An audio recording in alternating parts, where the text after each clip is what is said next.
Let's look at a point on the titration curve.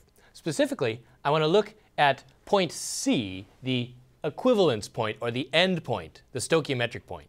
At point C, I've added 1 mole of my strong base for every mole of weak acid that I originally had. I've consumed all the weak acid and converted it into the conjugate base. So what you have here is a solution of weak base. So you can calculate the pH here at point C by using a calculation of a weak base. Let's do that. Here's the weak base, in this case the conjugate base of acetic acid, reacting with water because these are the 2 species left at the end point of the titration. They form the conjugate acid and OH-. So at this point in the titration, we've titrated a weak acid with a strong base. At the end point where I've used up all the acid, the solution is actually slightly basic. And it's slightly basic because I've converted all of the weak acid into its conjugate base. So I essentially have a solution of a weak base. I would predict the pH will be between 7 and 13 in the basic range. And I say, well, I have approximately 0.1 moles per volume, and the volume doesn't change much during a titration because we can say we still have about 0.1 molar AC ions. A little of that reacts to go back and form HAC and some OH-. And by forming the OH-, that's what makes the solution slightly basic. So here are my equilibrium concentrations. I can put them into an equilibrium expression.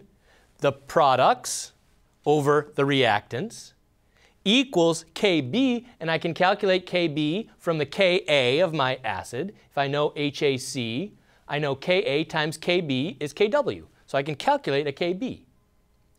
Kb is small. Kb is small, so I'll assume that 0.1 minus x is essentially 0.1, that x is small compared to 0.1.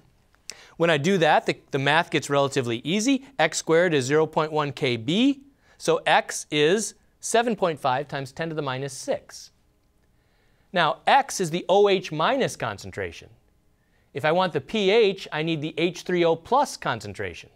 And of course, I can get that because H3O plus and OH- in water are always a product of 10 to the minus 14th. So H3O plus times OH- is 10 to the minus 14th all the time. That's an equilibrium that's holding. At the same time, this equilibrium is holding. So we satisfy them both at the same time.